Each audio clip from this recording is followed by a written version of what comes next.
Middle east യുദ്ധത്തിലെ വിഷയത്തിൽ BRICS എന്ത് നടപടിയാണ് സ്വീകരിക്കുന്നത് എന്ന് കാത്തിരിക്കുകയാണ് പല ലോകരാജ്യങ്ങളും. ബ്രിക്സ് ഇതുവരെ ഇതിൽ ഇടപെട്ടിട്ടില്ലേ? എന്താണ് ബ്രിക്സിൽ ഇതിനുള്ള നിലപാട് എന്നുള്ള ഒരു ചോദ്യമുണ്ട്. പക്ഷേ ബ്രിക്സ് ഇക്കാര്യത്തിൽ ഒരു പ്രതിസന്ധിയിൽ അകപ്പെട്ടിരിക്കുകയാണ് എന്നാണ് നമുക്ക് മനസ്സിലാക്കാൻ സാധിക്കുന്നത്. അത് വെറും പ്രതിസന്ധിയല്ല, അതൊരു മതപരമായിട്ടുള്ള പ്രതിസന്ധിയാണ് എന്നാണ് മനസ്സിലാക്കാൻ സാധിക്കുന്നത്. ഇറാന്റെ പ്രതീക്ഷകളിൽ ഇന്ത്യ കൃത്യമായി ഇറാന് മറുപടി കൊടുത്തത് ഞങ്ങൾ ശ്രമങ്ങൾ നടത്തിക്കൊണ്ടിരിക്കുകയാണ് എന്ന് തന്നെയാണ്.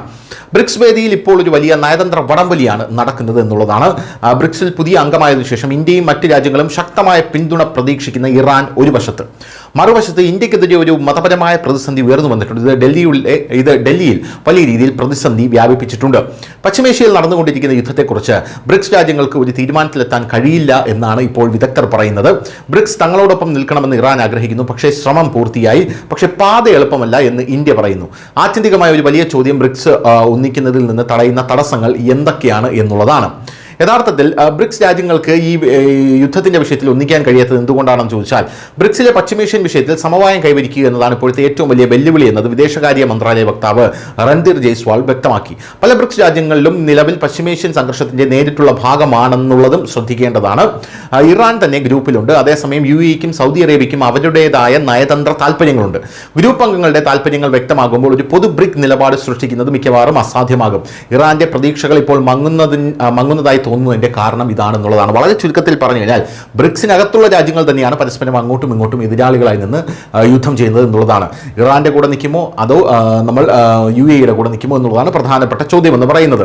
എങ്കിലും ഇന്ത്യ ശക്തമായി ശ്രമിക്കുകയാണെന്നാണ് ഇന്ത്യ വെളിപ്പെടുത്തുന്നത്. സാഹചര്യം ദുഷ്കരമാണെങ്കിലും ഇന്ത്യ തളർന്നിട്ടില്ല.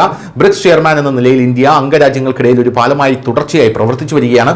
അടുത്തിടെ മാർച്ച് 12 ഷെർപ്പ ചാനലിലൂടെ ഒരു ഉന്നതതല വെർച്വൽ മീറ്റിംഗ് നടന്നു. എല്ലാ രാജ്യങ്ങളെയും ഒരു മേശയിലേക്ക് കൊണ്ടുവരാൻ ഇന്ത്യ പരമാവധി ശ്രമിച്ചു.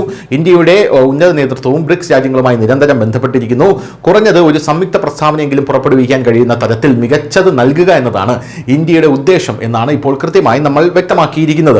എന്തായാലും ഇറാൻ ഇന്ത്യയെ വിശ്വസിക്കുന്നു എന്നാണ് ഇക്കാര്യത്തിൽ ഇറാന്റെ ഭാഗത്തു നിന്നുണ്ടായ നിലപാടെന്ന് പറയുന്നത്. പാശ്ചാത്യ രാജ്യങ്ങളായ അമേരിക്ക, ഇസ്രായേൽ എന്നിവയിൽ നിന്നുള്ള സമ്മർദ്ദത്തിനെതിരെ ഒരു കവചമായി വർദ്ധിക്കാൻ കഴിയുന്ന ഒരു വേദിയാണ് ബ്രിക്സ് എന്ന് ഇറാൻ കരുതുന്നു.